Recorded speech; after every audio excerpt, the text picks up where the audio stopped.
Can you actually grow your income while getting out from behind the chair? We're going to talk about that and a whole lot more all on today's show. Stick around. Salon owners are some of the most amazing people on planet Earth. The only problem is sometimes their hearts are so big and they give so much of themselves to their staff and guests that it creates unintended consequences.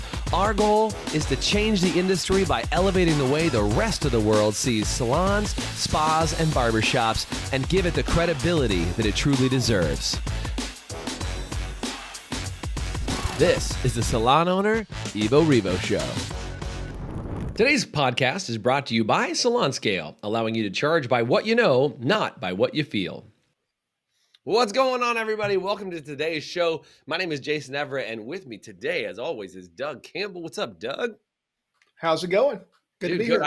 I noticed you were rocking your Drive a Tank shirt from one of our recent high octane adventures. You just reminded me of what it's like to drive over, cars and crush cars and shoot machine guns. So thank you for that reminder, by the way. Always appreciate that. We're talking today about getting out from behind the chair.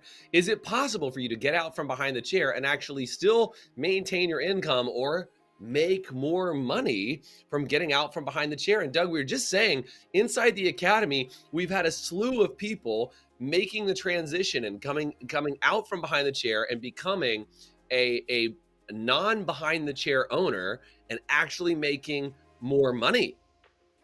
Yeah, I mean, that's the deal. A lot of time it is more money, and just because it gives you the ability to focus and do what you need to do for your business. Excuse me. Right. Whenever you get caught up behind the chair, this thing's I think most people feel like they're just always behind because they don't have time to do it, and then it's like you're trying to manage something while you're chained to something. Right, you're doing a job all day long that requires your full undivided attention, and yet you still have a business to run, right? And I think, I will never forget, Doug, when we met, however many years ago it's been now, like whatever it is, 8+ years ago. I remember Alice, your wife, and a lot of you guys know Alice. Do me a favor and say Alice in the chat if you know Alice. But I remember Alice was like, no way will I ever get out from behind the chair. And I think this is a really important thing for us to talk about because so many people have Alice's same thought, because Alice loves being behind the chair. Like love. Like I heard you tell the stories, Doug, about people saying like, if you ever move or stop working, I don't know what I'll do. Like people fly in from other cities to come see her. And like I think that there's a lot of salon owners that have the same type of, relationship with their guests. They're the best person in the salon. They're an artist inside their brand. They're an incredible stylist. And what do you think are some of the fears that those stylists that are stuck behind the chair? And by the way, if you're a behind the chair owner, say behind the chair, say BTC in the chat. If you're a behind the chair owner, Doug, what do you think are some of the fears and the concerns about behind the chair owners if they were to make that transition? Well, I think they feel like the business would drop off because the quality wouldn't be if they're not there. Yep. And I mean, I don't think it's like it's not a conscious thing. I think it's much one of those things that builds up over time. It's like, if I don't do it, but then I think the important thing is when people get the mindset and they understand, it's like, well, my job really is to grow people to be better than I am. So I have multiple people better than I am working in this and serving this community. Yeah. So like when those light bulbs start to come on, but I think some of it is one. So you kind of get caught. One thing feeds the other. I'm so busy behind chair, I really don't have time to train other people up and give them the attention they need to be better than me. So therefore I can't do it. So, I mean, it's one of you just got to, and I think it's one of the great things with our group, or, that everybody's in our consulting group, is that, that community of support where other people say, yeah, you can do this. And it's one of the best decisions I ever made. And, if you love doing hair and you still want to do a day or two behind the chair and that's just your escape time, there's nothing wrong with that, because then you've got the rest of the time to actually work on your business and grow the people around you. I think that's the thing. People get caught up so much behind the chair, and they have assistants and associates, but they're still not giving them the time that they need to really make them exceptional. Totally. That's one thing for Alice when she started rolling out. I think she was really surprised how excited the staff was that they had so much more access to her. Yes. And, I mean, because all their careers have gone up exponentially because she has a whole lot more time. Coach them. Yeah, she spend time with them one-on-one and really get into some good stuff. instead of it's just a drive-by thing. I mean, because she's got one of the best. It sounds funny to say hairbrains, but she's got one of the best. I mean, like when it comes to color, I mean, it's like a computer in there that just. But Yeah. when that computer's tied up with a client Right. all the time, it's hard for the rest of the team to access it. But now the Right. rest of the team got access to it, and they're learning how to see and feel and instinctively be able to understand cutting and coloring to that level. So I think this is an important subject because I think that one of the biggest mistakes that any salon consulting or just other group can tell you is kind of one size fits all advice, Doug. We've talked about this a lot. Is it so often people hear advice like, well, get out from behind the chair. Can I tell you, if you're watching or listening to this right now, it might not be your time to get out from behind the chair, or you might be overdue to get out from behind the chair, or it might be exactly the right time. So can we talk about that transitional time? Because I think this is really important. Is in the very beginning when you're launching your salon and you're kind of the first, 3 to 4 stylists inside your salon, maybe your first 5 stylists, you probably are working behind the chair. You probably are, right? Like you're gonna be working behind the chair. You're gonna be a high level producer inside that salon. But as you grow up past $25,000, $30,000, $40,000 a month, you need to start looking at how to get out behind the chair. And really, you should be out behind the chair somewhere between that $500,000 and $1 million a year range. That's a good point for you to start transitioning your time to the time that you choose behind the chair instead of being required to be behind the chair, right? Yeah, because Go ahead. it's just like some people do try to do it too early, and it's Right, like, oh, see, it didn't work. It's like, well, you weren't ready to do it. Your business wasn't ready to sustain that. So, what does that transition look like over time? right, Your right. point, where are you right now? And my biggest thing is, do you have a plan to do it? Because this is what happens. Yeah, People generally top out around $1 million a year if the owner is still full time behind the chair. that's right. And we Because see it all the time. right. They struggle. They keep hitting this limit, and they're like, I don't know why. I can't get past this point. I don't know what it is. And Because it's they're generally operating as an employee still instead of moving right. into management and leadership. They're Right. You they're can't. doing Right. management and leadership as their part-time gig on the side, which is a Right. problem if you're trying to grow a multi-million-dollar And salon. that's the result that they're getting is that they're Right. getting a part time. It's like so that's pretty much that ceiling. Not exactly. Don't take me Yeah, literally, it could be but plus or in minus. that range of when you're hitting $1 million, if the owner is still behind the chair full time. I mean, I've seen people Right. get to 1.5s up, but I mean, it really starts to cap out, and you're working a cajillion hours. Even if you're 4 days behind the chair, you're still Yeah. working, and you always have that feeling of being behind. And and I think it's just instinct. Artists that are like that, one, I mean, that's how they built their business is off of their back. It's Right. what So they stay there.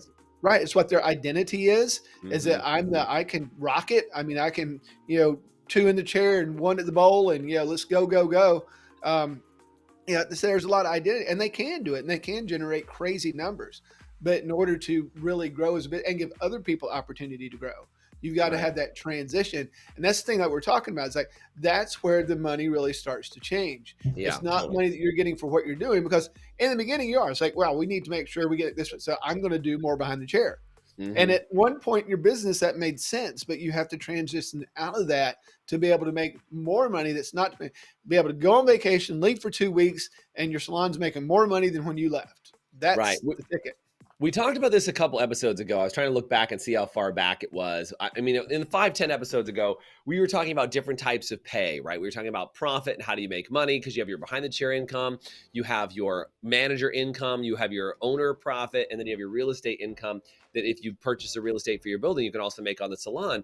And I just casually mentioning that because I think that if you set yourself up wrong, where you're just taking 100% of the income from behind the chair, this is the danger because you're paying yourself incorrectly. You've got to separate your pay so that you can make sure you're making your behind the chair income, your manager income, your profit income, so you can appropriately make this transition. Because if you're reliant on all your money behind the chair to really make your salon owner income, yeah, you will get stuck behind the chair forever because you'll never transition out. And if you need help with that, like call somebody like us and say, hey, I want to get some support on this and figure out how to adjust it. I mean, we had somebody inside our academy just I think it was maybe 2 weeks ago, Celine Dupuis, who celebrated like I'm finally out from behind the chair. She's been doing hair for years and years and years, and was like, hey, it's my last day ever behind the chair. And it's one of the best things ever that she's done because I read this quote a long time ago, Doug. The only thing better than being a champion is creating champions. And I think in the hair world, people get stuck around this idea of they have to be the best. And I hear this mindset a lot. So if this is you, say stuck, if this is this one you're stuck in.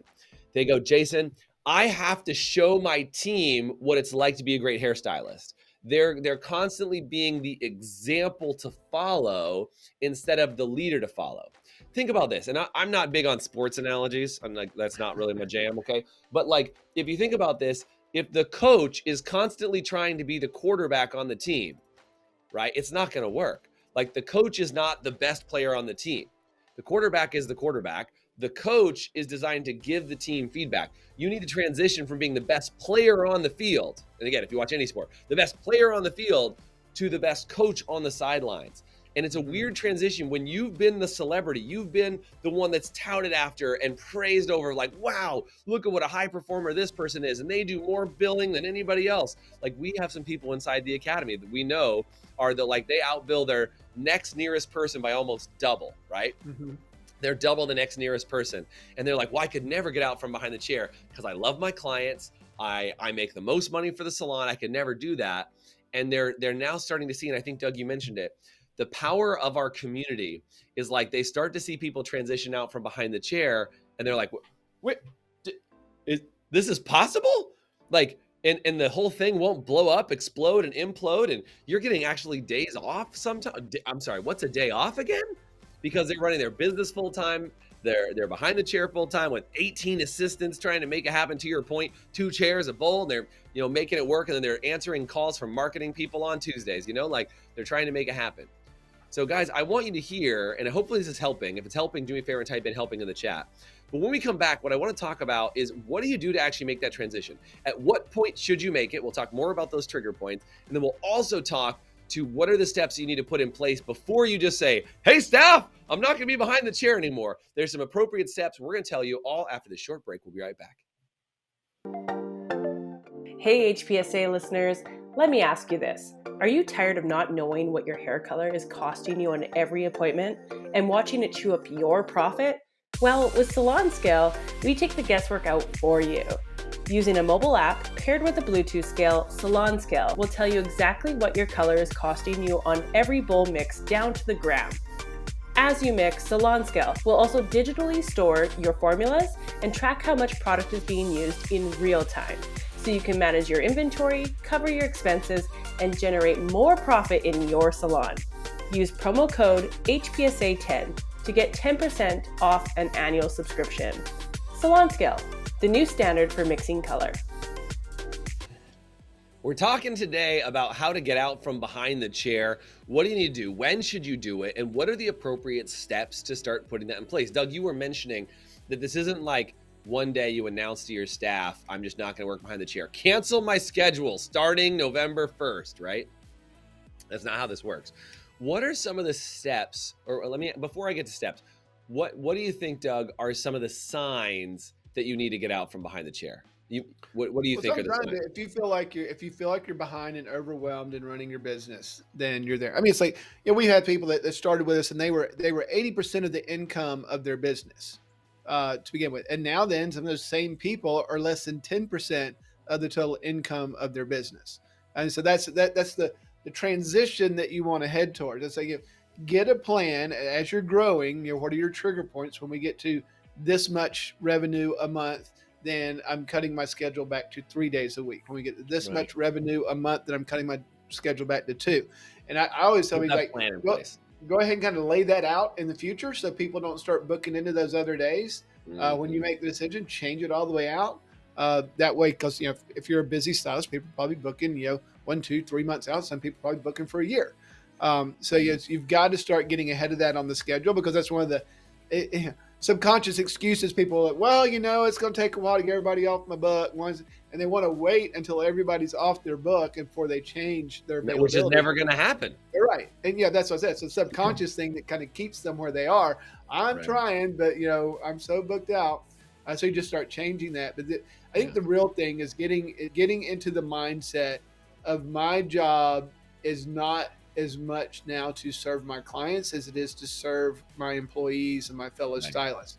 That's where I've really got to grow and develop those people, because otherwise we're gonna, you're gonna be in trouble. So I would just say it this way, and if you're watching this and this is like hurting your soul, I just want to tell you I can completely understand that this is possible, that you're like, I don't know how to make this transition. But I think you need to upgrade your impact. And hopefully you understand what I mean by upgrading your impact. I think so many people love on their guests so much they don't want to give them up. Right. But if you take this idea of, instead of it just being you loving on your guests, like, you maybe have hundreds of guests that you see in a given month that you get to love on, you get to make more beautiful, you get to, learn about their lives and what's going on. If you can transition that love and care that you have for your couple hundred guests, right? It could be 1,000 guests. I mean, it depends on how big your salon is, right? What I want you to hear is that if you can take that on and say, I now need to empower 5 or 10 or 15 other people to be better than me at delivering to their guests, or I now have gotten this to this level, I have a obligation now to teach others what I know to love on their guests. I think you can upgrade your impact. Instead of just working with the hundreds of guests that you have, now you're working with thousands of guests that your salon has, but through the other staff on your team. And I think people misunderstand that, Doug. They don't feel it because they're like one layer away now. But Right. like, that's your job, is to be plugged in at a different level and to realize that, like, it's okay that other people are servicing the guests of the salon. And that you're, they're and doing great. the thing is, because I think this is people like, oh, I'm gonna miss my guests, and they're gonna miss me, and it's like you're actually gonna have a better relationship with your guests because you're going to be able to go over it. Hey, how are you doing? You can talk and not have to be doing their hair, so you still can have that relationship Right.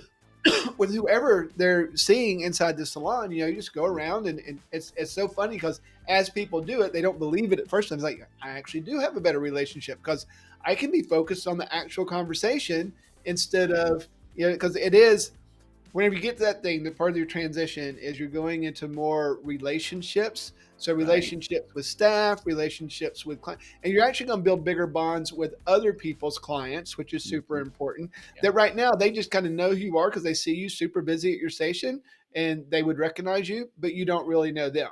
So now then you have the chance to go by, build a relationship with them. So you're actually getting to know more people, and more people are understanding because no one's going to talk about what the business is about and what we want to do better than the owner.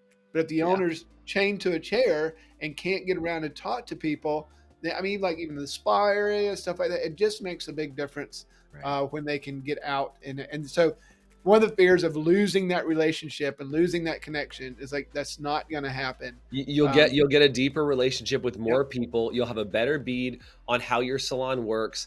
And again, if you're creating VIP nights and you're active in the community, you really get to become a leader instead of somebody who just does hair behind the chair. And again, it's not, I hope you hear this. And I think people get so hung up in it, is they've decided that that's the way they want to serve and they will do it forever. The only problem is you cannot make the impact on the people in your town, in your community, in your city until you get out from behind the chair. That will be what is the level that will get you there. And Doug, I love what you said about kind of like stepping it up slowly and like saying, when I hit this, then I'm going to do this. When I hit this, then I'm going to back it off. And again, you might say, you know what? I never want to lose more than 2 days behind. Like 2 days behind the chair is a base limit that I just, because I love it. That's what I want to be doing. I'm passionate about it. But look, there are some people that have said, you know what? I am passionate about hair, but that's why I'm an owner, not that's why I'm a stylist. And I think that transition, to your point, Doug, of hitting that, $750 million, $1.5 million ceiling. And a lot of times the 1.5 million is because they're husband and wife partners or something like that get them to the 1.5, right?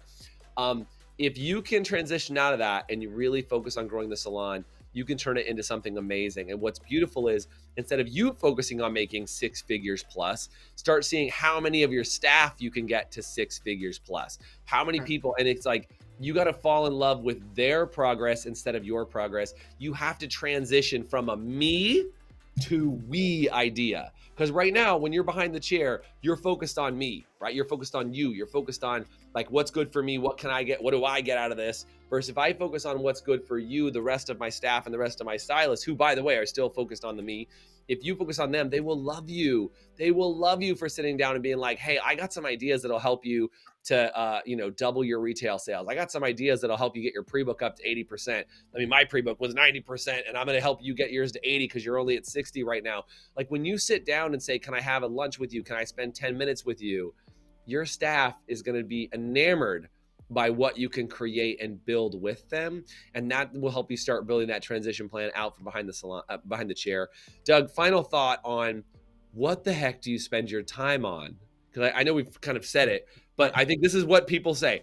I don't know what I would do if I wasn't behind the chair. I don't know. My whole life has been behind the chair. It's like, my hands are, it's that, Ricky Bobby, I don't know what to do with my hands anymore, right? It's not helpful. What should people be spending their time on? Well, I think one of the first things, it's one of those things too. One prevents the other. When you're behind the chair, you have a hard time focusing on the profit, and that's why most salons are not as profitable as they should be. I think you start paying attention to how do I become more and more profitable, then you can afford to get out behind the chair because the company's making more profit. It's like you got to get that right, because if you're, because we know $2-3 million salons that make almost no profit. Which is very sad. That's just the way that they've always functioned. The way a lot of salons function, to be fair. And they're fixing it. Right, and they're fixing it. And it's like the idea is if you can start that early in that transition, getting focused on it, so that it pays you. And the other nice little thing that happens is you'll really start to fall in love with your business again, instead of having your business frustrate you, because you get that pinch point of being behind the chair as your business is growing, and people get frustrated because you're not getting the reward for opening your business. You feel like you're being punished for opening your business, right? And people should feel sorry for you. Your team should feel sorry for you. They're not. It's your job to do that transition so that you can start making the profit that you deserve to make, and then paying yourself for things you're doing inside of your business. And if you don't know how to do that, or you're unclear how to do that, get involved with a consulting coaching organization, whether it's us or whether it's somebody else. You need to be with somebody that's going to guide you along and give you, the points and put you in a community where you can bounce ideas off each other. You're going to grow a lot faster than if you try to figure it all out on your own. I know it was like when we were on our own, and I much prefer to do it with a group of people that move much, much faster. Yeah, and I think that's it, right? Is you got to start, Doug, we're in communities for us to help us grow our mindset. And every time we see somebody that's ahead of us making a jump, immediately you and I are like, all right, what do we need to do to get to that next level? Right? Like every time we see somebody do it, we get really inspired and we get motivated and we go, okay, we've seen it's possible. And I don't think Doug and I are the most dense people on planet Earth. But I'll be honest, man, sometimes we don't think things are possible. And then we see somebody do it and we're like, okay, we can do it. We can totally, if they can do it, we can do it. Like, I think you need to have that community of people around you that do things that you think are impossible. I mean, I go back to what we talked about up front with the drive a tank, right? Is you do things that most people think are impossible by going and driving tanks and doing all this cool stuff. And you're like, I'm pretty sure that's impossible. Never thought about flying stunt planes. You do something impossible and then your friends go, they did it, well, I can do it too. And I think you need to find yourself in a community. I happen to like ours, partly because we curated it. But you need to find yourself a community where people are doing inspiring things. If you want to be inspired, do me a favor and type the word inspired into the chat as you're watching today's show, because when you become inspired to do better, to become more, to be the best version of yourself, you will then inspire others around you, because once you're inspired, you become inspiring, right? And so your job is to not show people how to work really, really hard behind the chair, but inspire them to see the next level. And I'll leave on this thought, Doug, is I have seen so many salons, and I can think of this one salon right off the top of my head. I won't mention their name, but a salon that we don't work with at the moment. We did in the past. We don't work with them now. And they used to hide any of their success as salon owners from their staff. They had a car. I couldn't make this up, man. They had a different car. They would drive to the salon, then they would drive around town for the day because they didn't want their staff to know how much money they made. And they didn't do any inspiring of their staff. And their issue was they wanted to find a way to transition the salon to their staff. And the staff was like, I don't want to do with that. They never invited their staff over to their house. They never wanted them to see that they were doing well, because they were worried that the staff would think that they were taking all this crazy money out of the salon and not paying them well. And they were hiding that they were accumulating wealth through the salon. And as you can tell, that's not what Doug and I are about. Doug and I are about showing people and inspiring people with what you can create and what you can build. Because if you can inspire people to be a great stylist, you know what's the next thing you're going to inspire them to do? Be an amazing salon owner. And that doesn't mean they're going to leave and go start another salon. It means they're going to either buy into your salon and help you grow the salon you have, or maybe you'll get in partnership with them and start another salon and they get to run that salon, you'll run your salon. However you want that to go, is you got to inspire them to be a great stylist by getting out from behind the chair, then inspire them to be a great owner by inspiring them to become shareholders and do some incredible things. And I want you to go from being inspiring because of the work that you do by inspiring because of the life that you create. So if that's what you want to do, say, I'm in the chat. And I just want to know if you're down for doing stuff like that. That's what we're all about inside the Academy. Hope this has been a good show for you and it helps you figure out a transitional plan to get out from behind the chair in a profitable and successful way. Thanks guys for being on today. Doug, as always, man, thanks for being here. Yep. Good to see you guys. Take care. Bye for now. Thanks for listening to the Evo Revo podcast. Today's podcast was brought to you by Salon Scale, allowing you to charge by what you know, not by what you feel. Please subscribe, leave us a review, and you can always get more information, including show notes and the video episodes at evorevopodcast.com.